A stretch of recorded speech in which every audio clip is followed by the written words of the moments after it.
Hi, welcome back. Hi, hi, hi. Good morning, good afternoon, good evening, wherever you are. Yes, correct. Yes, guys, welcome back. We're still trying to figure out name Tracy, but as of right now, it's going to be the Game and the Gun Show, right? The Game and Gun Show. hmm It is, Call it yeah. I'm the Tracy. gun part and you're the game part. Yeah, So, I like it. I'm Pat Veracity, and this is Tracy Gunn. Welcome, guys. Yeah. All right. Well, Okay, it was an amazing week. It was like a busy week, amazing week. How was your week? my week has been crazy because we have about 5 projects. So we have 5 projects going Oh, on, and we're starting probably 2 more projects that we're setting mm, up. And and it's see, I was gonna say and it's January, no, it's February. So we're yeah. trying to figure it out, right? So I hmm thought that at the beginning of the year, I was like, okay, got my goals, I've got my plans, I've got my calendar, hmm trick out the window. I know. I have to get back on the wagon. I fall off the wagon and then I kind of like usually I start the week because Mondays are my all my businesses are closed. So Monday's Yeah. like my day, right? To do all the things and catch up and do a lot of the paperwork stuff and Yes. build funnels and whatever. And do content. And then but by like Wednesday or Thursday, kind of like the calendar has and I keep dragging things that I didn't get to. And by Thursday it's kind of like it's a free Yeah. for all. And so I just have to do better about planning the whole week instead of just the first couple days. So Yes. I think That- but I mean, again, I like that it's out of my head, right? I think that's what we talked about last week was about like the calendars and just getting things out there and just slotted for what's happening. And because something happens and then all of a sudden you lose 3 hours and not lose, right? But it wasn't what you had planned it yeah. for. And so you're like, oh crap, okay, let's move this around, let's move that. Like yesterday, I had 18 cases of candy arrive. So 18 Oh my case goodness. like new candy for Easter that I didn't know Yes. was coming. Oh So I was wow. like, oh crap, where do I put this? Because I have so much still from the Christmas time that I was like, okay, I didn't know this was the guy's like, yeah, you have 18 boxes. I was like, what? Oh I wow. didn't order, but the Easter arrived. So I was like, okay, where are we putting 18 cases? Where are we putting it on the floor? Because you got to put it on the floor, like all that. Yeah. So I had to do that quick yesterday before my event. So I was like, ah. But yeah, that's what happens, right? That's business. I We, we adapt. most business people, when I first got started, they're like, yeah, you guys are all ADHD. I'm like, well, I guess it's a good thing because we have to be. We We have just to be. we I just move. think it feeds into it, don't you think? Like it feeds into our natural inclination to be in 100 directions, It right? is. It is because I'm we would multitasking. well we if we if we're boring people we would be accountants, right? So we're not. We're like True, I got true, true. My husband says to me all the time, and he's a business owner, but he's a solopreneur. Um, he's like a builder, and so he just likes to go on his own. Like he's kind of graduated to this place where he's just like, I go to my project, I do my thing. yes Then he calls me to complain about what didn't work, and then he goes back to work. Like that's what he does, right? But yeah it's him. And sometimes the mess ups are him, right? It's not yeah other people impacting him. But like, and he's like, just pick one thing. And I'm like, you have no idea. You have no idea. Because even if I did pick one thing, let's just say I did just candy stores, there are yeah so many facets to that, right? yes Between staff and all of the admin stuff. And then yeah there's generating sales and marketing and funnels holiday and new offers and fulfillment. And there's just so much in that, plus scaling and opening other locations and whatever. There's just more. It's not just, hey, I'm going on a job and I'm going to build something. exactly It's exactly not. yes Um, and so even if it was just one business, which it isn't, it still would be complicated and it still would be, it to the outsider look like ADHD, but it's yes not, right? It's organized chaos. yes yes, which is what we love. That's how we live. That's how we like. I mean, don't you love it? Because I do. Like, I I mean, not all day, not every day, right? You have my your moments. one of my work with my contractor, he said, I told him like last year, like not last year, but a few months ago, I was like, look, I said, we are going to be going from 5 projects to no 3 projects to 5 at a time. And then he said, Pat, I don't know if you realize it, but we're doing 5 at a time right now. I'm like, great. So now we're going to do 10 at a time. And he started laughing. Well, but I mean that's the point is you have to be looking further, right? If you Yeah, you know, there's something to be said for thinking about just today, like right, and not worrying about tomorrow. Even scripturally, they talk about like why are you worrying about, or someone said to me, one of my other mentors, he was like, "You're worried about buying diapers and you haven't even had the baby. Like let's get it together, people, right? Like get the car on the road before you worry about where you're going, right?" yeah, But you do have to have a target. Like that's part of my whole exiting business is like most owners don't even have a target of what they're aiming for. They're just aiming kind of for yes. more, which is not really aiming for anything. Like if you Well, don't have a plan and you don't know right. which direction you're going, right? Yeah. Where's the goal line, right? I mean, how do you know if you get there, right? Where's the finish line? You So, know, anyhow, yeah. yeah. My experience in that, what you just said there, is always I was aiming to stabilize, right? I'm like, okay, fine, Yeah. I'm gonna get right. I'm gonna hire just enough people. I'm gonna get to the point Mm-hmm. of sales. The second you get to that point, it's chaos. Like the second something like it's always like this, right? It's like when you have so much business, and like during COVID, we had so much business, but we had zero Mm-hmm. staff, right? Mm-hmm. Yeah. So much zero business. It's just, Yeah.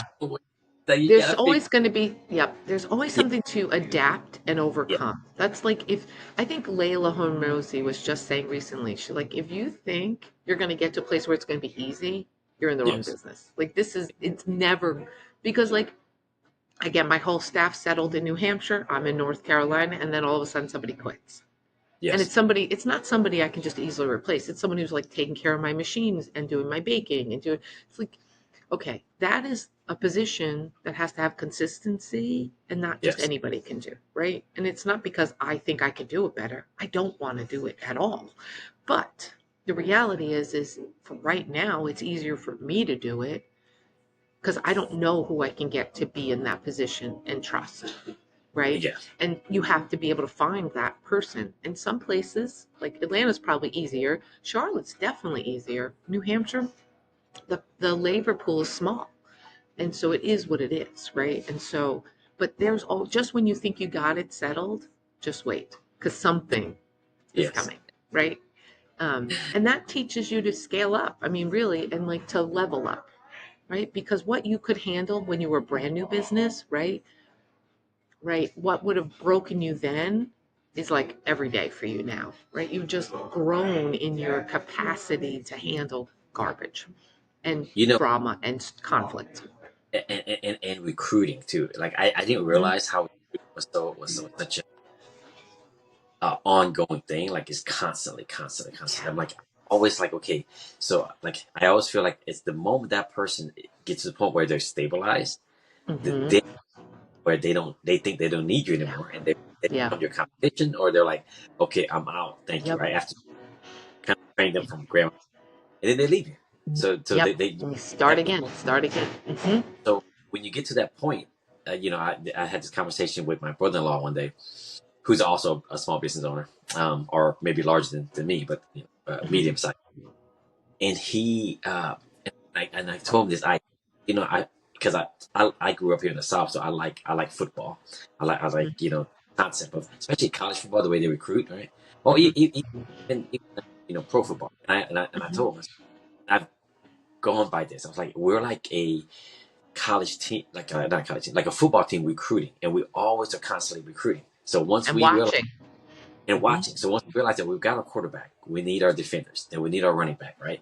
And then when the point where we're like, okay, they're pretty decent, we go back into the recruiting pool. It's like once they leave, I need to recruit the next guy up, right? And it's You're always going to lining it up. Always lining it up. Hmm. be. Yeah.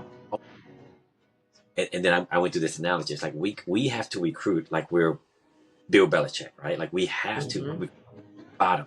We cannot recruit from the top. We cannot get the 5-star quarterback coming out of high school. He's Right. always had everybody's giving what he wants. He's very demanding. Hmm.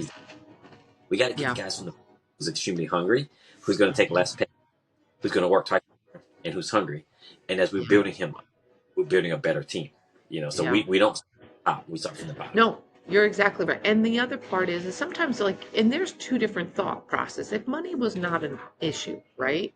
Then maybe you hire top line people, right?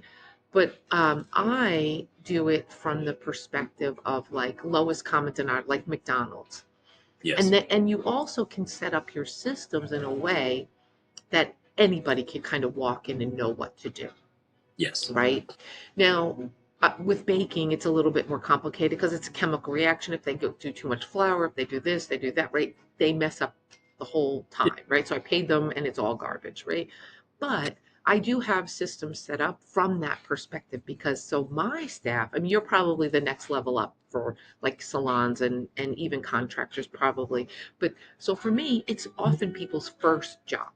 Like, so I'm kind of like McDonald's in that it's like entry level. Okay, this is how you do the cash drawer. This is how you make change. This is how you do this. This is how you clean. I mean, we've had to teach people how to mop. Like, are you kidding me right now?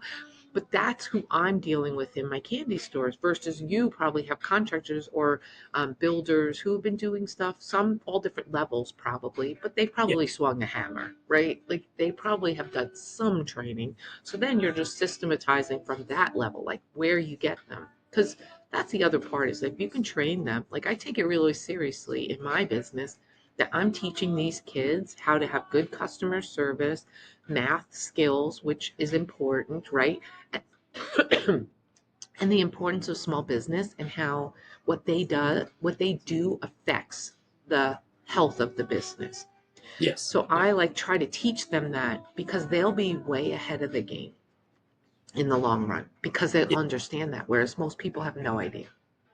But yeah, have I know, doing our salon, and I was like a retail store manager, when I was younger, and I realized that you have, teaching people and the systems and process and things like that are, to me boring stuff, but it's like okay.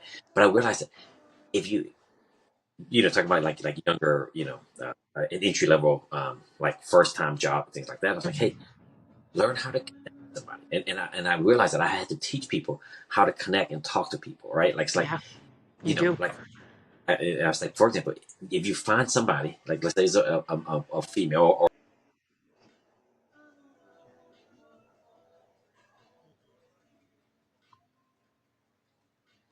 okay, phone calls You're are back. coming in. No, Sorry, I that's didn't okay. understand. Okay, I'm back. You're good.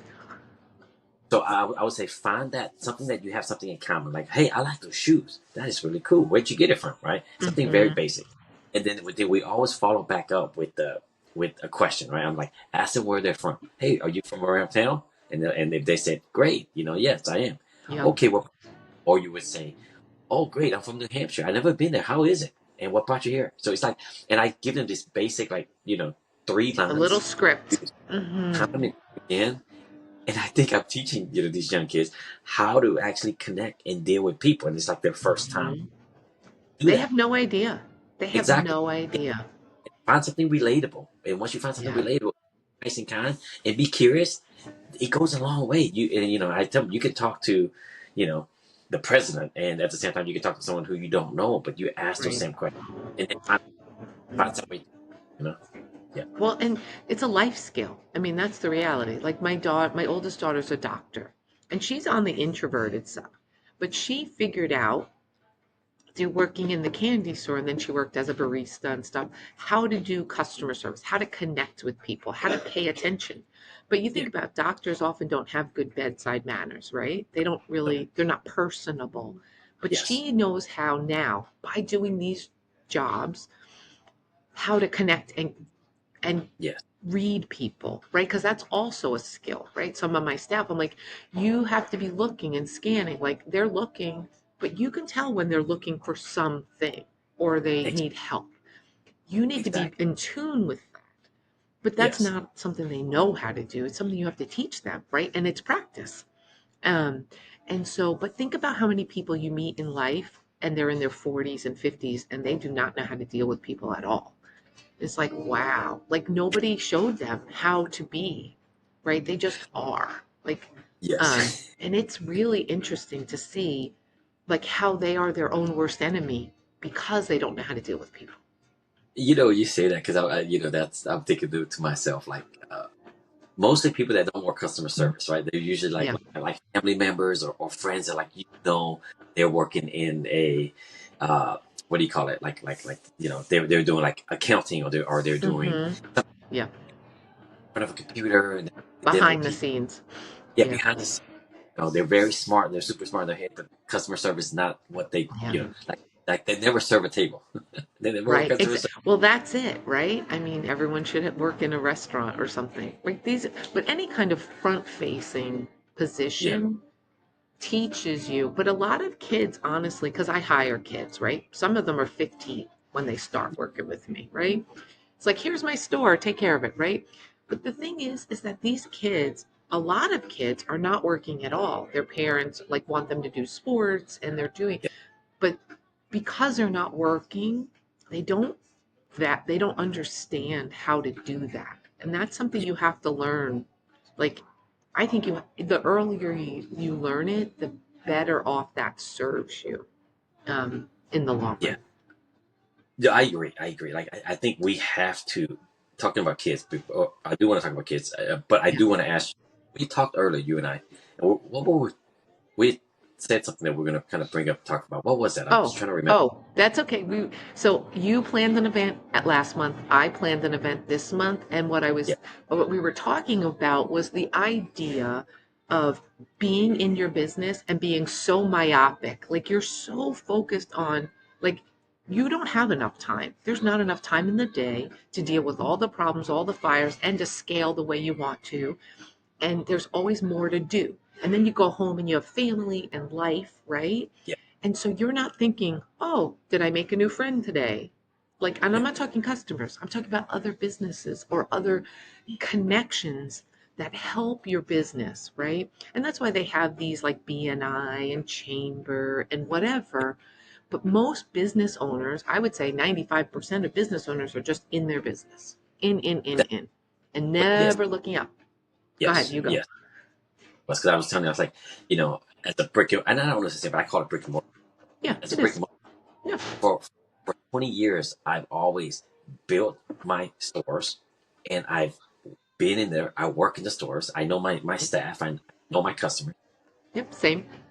But I never went outside of that. I was almost like, It's its that's own all I little know world. Hmm. exactly. Yeah. And then we talk about, it. And then once we converted over to doing real estate, it's this Hmm. whole and networking and all these Yep. other adults, and I'm like, oh my gosh, just my Facebook went from 200 ish people to 5,000 people now. Like all of a Hmm. sudden, Right. and these are all networking, business, but also they become friends now. Yeah. I was never used to that, So you were No. talking about your that you had last night, and I want to hear about it. But it was just, but I was telling you about my mind. I was like, I used to talk all day long to customers, and when I go home, I'd be tired. And I'm like, okay, that's it. That's it. I'm done. That's my We're social. done. That's my Yeah. social life. No, But it's totally true. It, yeah, but then but my it's, networking, I'm like, I'm having to learn this, in my mhm.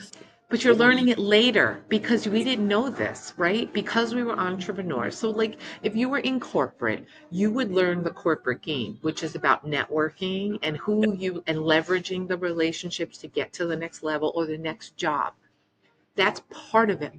That's part of the game, right? Yeah, But in entrepreneurship, when you're the owner, who are you networking with? I mean, you're talking to your customers, you're exactly. trying to like build a culture for your business. So, okay, you're networking with your employees, but you're not thinking about other business owners that could take your business to the next level that you don't, or could give you ideas about. And this is why I joined masterminds, because there are other things that I could be doing that I don't even think about because I'm in it. Does that make sense? So like, so one Yes. of the things that real estate has taught me, and again, I planned like a event. I think we had a couple hundred people that came last night. It was amazing.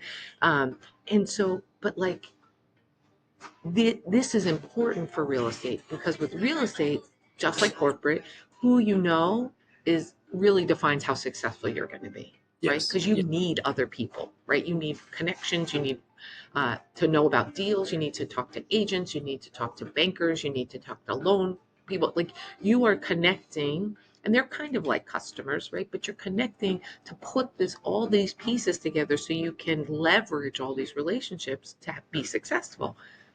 But we don't do that in entrepreneurship usually, right? but we should. Especially brick and mortar. Yes, We're just but in it.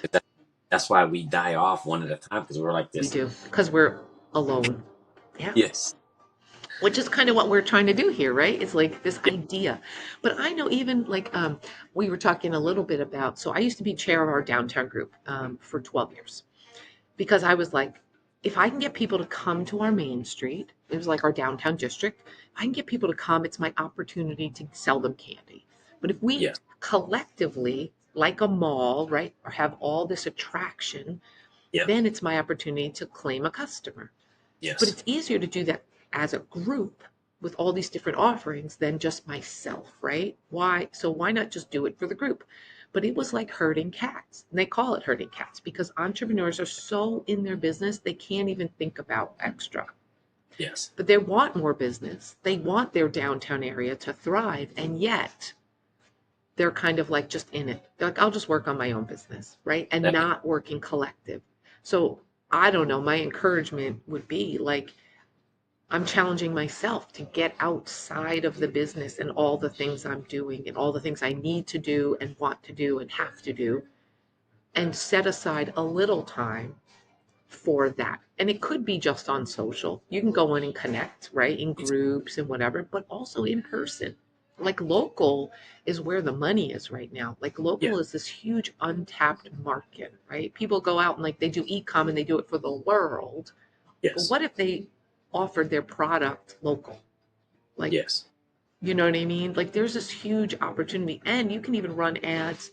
Like, I'm running local awareness ads for all my locations in Charlotte just so people would know for $1 a day. But Yes. it's just to raise awareness, right?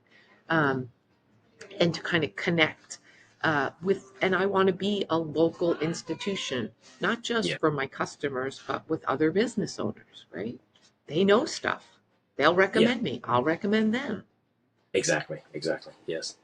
Yeah. It's it's like you what you said kind of makes me think about like maybe going back to the 90s or in the 80s, like maybe the malls had it right. Maybe the I malls I think they they, on some level, sure. yeah, exactly, they had it. I mean, times have changed, and then maybe it's another version of it. Hmm. Well, don't you think about like food halls? I know Atlanta has a bunch, Charlotte has a bunch, where they're just I had putting all these different restaurants together in my, a building.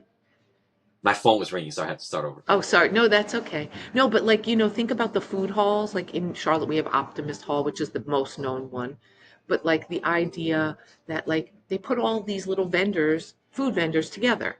Well, how Yes, is that different than a food cart and a mall? exactly, It's exactly. it's not, right? But Yes, it's just a different take on the same thing. yes. Um, It's the and same thing as like so it's just having a gathering place because we still want, right. we do. We Let's say modern day, we gather in Zooms, we gather in We you do. know Facebook communities, we gather in Hmm. master, we gather in bars, but we're not really like that. And I think that's the thing, right? The malls had it right, and now because the malls are dying out, people are They doing are. more courts, but they were doing food courts, right?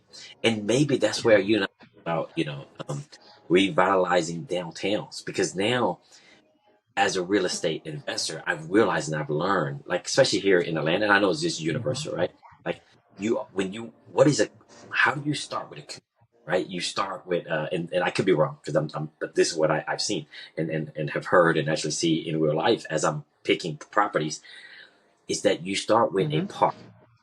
You start with a park, and that park has a, that's the beginning of it, right? And homes around that park will tend Hmm. to grow, right? Because if you have a park, you have the young family that moves in, they take their kids, they walk to, with a stroller, Hmm. and they put the playground. Hmm. Hmm. That creates a community. And then more people would move around the park, and everything revolves kind of around the park, and it just kind of spreads out, right? It's kind of like a downtown, kind of like Sure. in Savannah they have the courtyards, right? So it's just that old fashioned way of kind of thinking, right? Yeah. So A place and, to and meet and gather and be. exactly. And Hmm. downtowns, I've seen downtowns that have died that all of a sudden, the moment that restaurant or the bar goes into downtown, it starts to revitalize it again, Yep. And right? that's true all Yes, across America. There's tons and tons of downtowns, and we actually have a friend in Owners Club who's doing this, is passionate about it. But the yes, hardest part for her, in my opinion, as someone who's been that person, yes, is to get the merchants, get the right mix of merchants, and get them on board because yes, they are not thinking like you're thinking.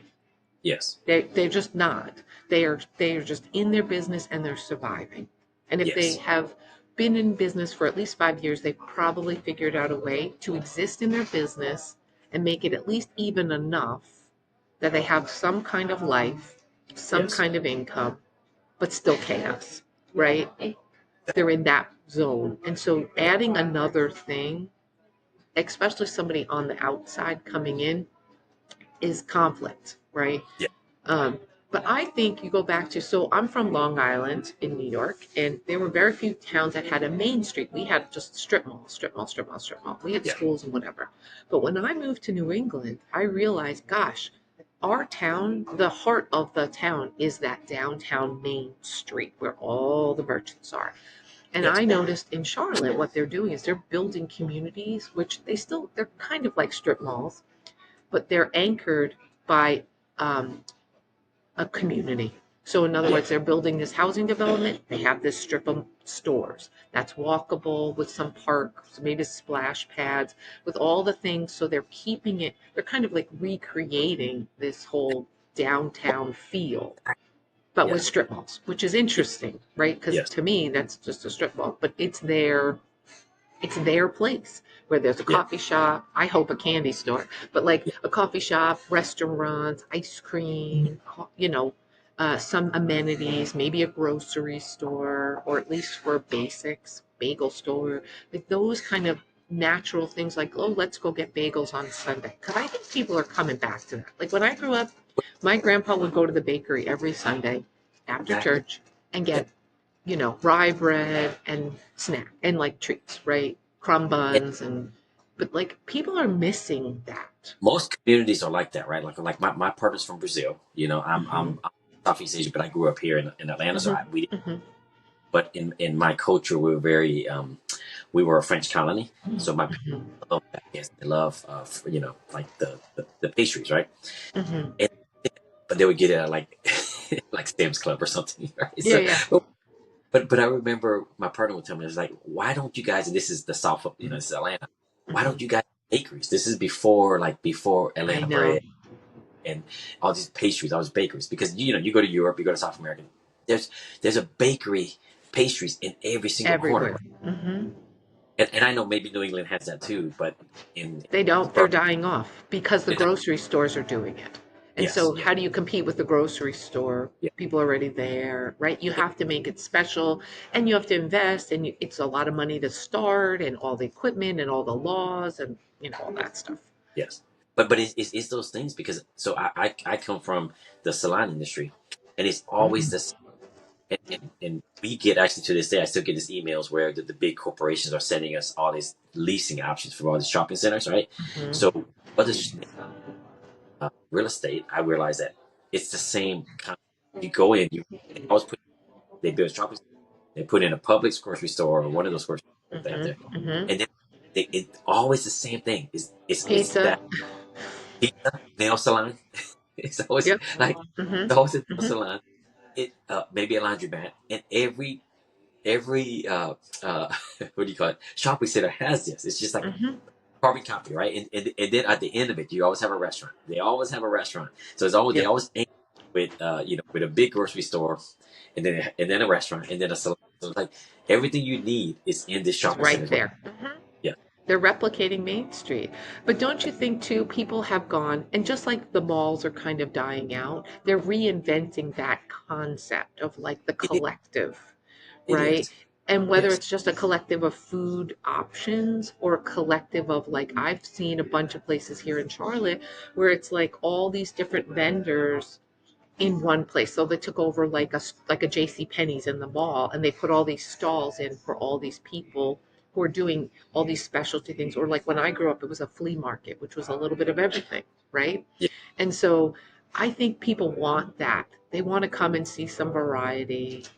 That's what main streets provide. If you don't have the right mix, though, people will stop coming. It's like, oh, Exactly. it's only restaurants, it's only bars, right? But you have to have some retail. You have, and I don't think people are like, oh, well, Amazon, yeah, yeah, yes, but I don't think retail's ever going to go away because there will always be some segment that wants to come and shop and walk and talk. They'll go to lunch, they'll walk the stores, they'll do some little shopping. Maybe they're not doing huge shopping like they do maybe at a mall or an outlet center, but like they'll buy cutesy things. There's always going to be a place for retail, right? They're always going to need a salon, always. They're always going to need a nail salon, Yeah. right? It's become a part of our culture. Everyone gets their nails done.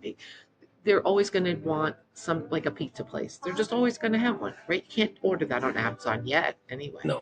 Right. So those things, though, like people are moved away from them, and they are, in my opinion, harder businesses. The profit Yes. margin's smaller. You're reliant on staff. You're reliant on the community, and like we're having a blizzard today, which means no business today, right? Like we're outside. We're not in a mall, so like not in Charlotte, but in New Hampshire, we're having this, Yeah. right? So we'll lose a whole day of sales today because the weather, right? Yeah. And those are a little bit harder. Whereas if you're an online agency, right, or a digital marketer or whatever, right, that's not going to impact your business. Yes. Yeah. And so I do think brick and mortar, and to me, that's like retail, food, services like nail salon, that kind of stuff are a little bit harder because they're front facing and they're in person. But I think, right, we've had like this ebb and flow, but I do think that it's going to rebound because people, especially with the Zoom generation and COVID and all that stuff, people want connection. They want in person again. Yeah. And it's always gonna it's a cycle, right? Doesn't it always happen? Like it's always a cycle. Something's gonna happen. Cycle, always. Something's gonna because I think to myself that all the time, like, what Walmart did to, Hmm. small town, small Hmm. business America is what Amazon is doing to Walmart. And Yeah, then it's like yeah. it's what the malls did to all the, everyone else. And then the malls are dying out. Now everyone's going back to the small town, right? Now People, people, what's the generational thing? It's nostalgic too. Who doesn't love a downtown? Like, who doesn't like a main street? Like, even if you don't shop there for everything, right? I shop at exactly, Walmart too. Like, I mean, it has everything you probably need. Maybe not everything you want, but everything you need. And exactly. so the reality is that you just, you need those conveniences in life because life is fast and busy. But for those times that are special, and this is where my candy store comes in. It's like people are like, well, it's just candy. I'm like, yeah, it is, but it becomes tradition. For like, this is where they come get their Easter candy. This is where they get their Valentine. This is where they come when they celebrate first day of school. This is where they come, and it's more community based. And I think those kind of businesses are really the hearts of towns. But this is where, going back to what we're talking about, is where we need to come together. Like we, as multiple and all the small business out there, we got to come together. We got to work together. We got We to team do. up. Yep. And Hey, support each other and cheer each exactly. other on. For real. So if you For are real. I think that's a good place to leave it. yes, What do you think? I mean, God, you finish your thought. I interrupted you. I apologize. and then it was slowing down a bit. No, I think that's what we have to. I think that's what we always talked about, like our focus, because we're learning now and going back and want to put back out to the universe out there to let you guys know, like this is our mistake, right? This is what we did wrong, and Yes. with what we learned. But this is the thing, like if I know what I know now, I would have been out there. I would have been out here to the public more. I would have talked to Yes. more other salon owners, other business owners, and say, hey, how can we help each other out? What can we do? Instead, I You would put my didn't head have, down. you wouldn't have, Yeah, you wouldn't have had to make a friend in Charlotte in North Carolina because you'd have 18 of them in your town because you exactly. did business together and you decided to, and that's part of, right, this is why we want this is why people join masterminds or they join the chamber or they join, right, but because we're so busy in our businesses, we neglect this. But my encouragement is don't neglect it, because this will be the thing that saves your business and maybe even helps you to sell your business someday, because those That's connections matter. I was yes. If I'm failing, I'm going to go to Joe. Joe, my restaurant is failing. Do you want to take it up? Here are the numbers. This is where we're at right now. What can we do? Hmm. Joe's like, I've been wanting to own a restaurant. Let me do that. That could have Yeah. been what could have happened. Yes. Yeah. That's how I found my buyer. And actually, I had a consulting client that he just sold his, and he met the guy 10 years ago. And Wow. I think he was in Venezuela, maybe. I think he was in Venezuela, but he's an international tax attorney, um, and so or tax person. So he files for people who live outside the country. Well, Yeah. he sold to a guy that he does the same exact thing that he met 10 years ago, and they just Wow. maintained the relationship. And eventually Wow. he's like, hey, I'm thinking about selling. Are you interested? And it worked out.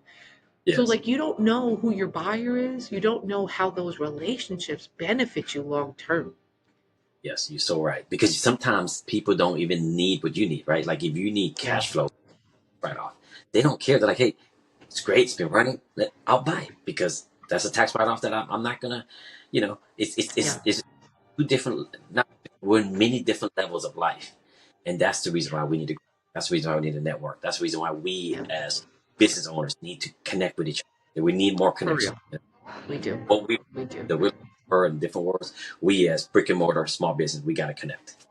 Yeah. So For real. that's And again, and it benefits you mentally, um, and emotionally, but also financially.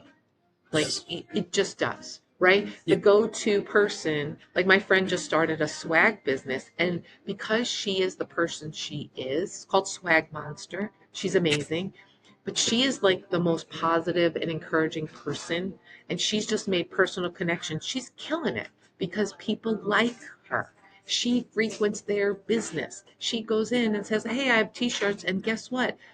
They're like, hey, could you make me a t-shirt? Or she went in and she made them a t-shirt, like, I made you this for your party, whatever. And now all of a sudden, but it's personal, right? These are her yeah, clients, these are the places she goes to eat, those are her yes. customers, those are her people. Now she's talking business with them, not just, hey, I'm going to frequent you and you're going to buy from me, but now we're going to be friends, we're going to We should support talk each other. about that next week. I want to dig into that a little bit more next week. Yeah, That's let's that do that next week. Okay. Let's do that that. sounds And about let's try to think about this week and come up with ideas about how to connect with each other.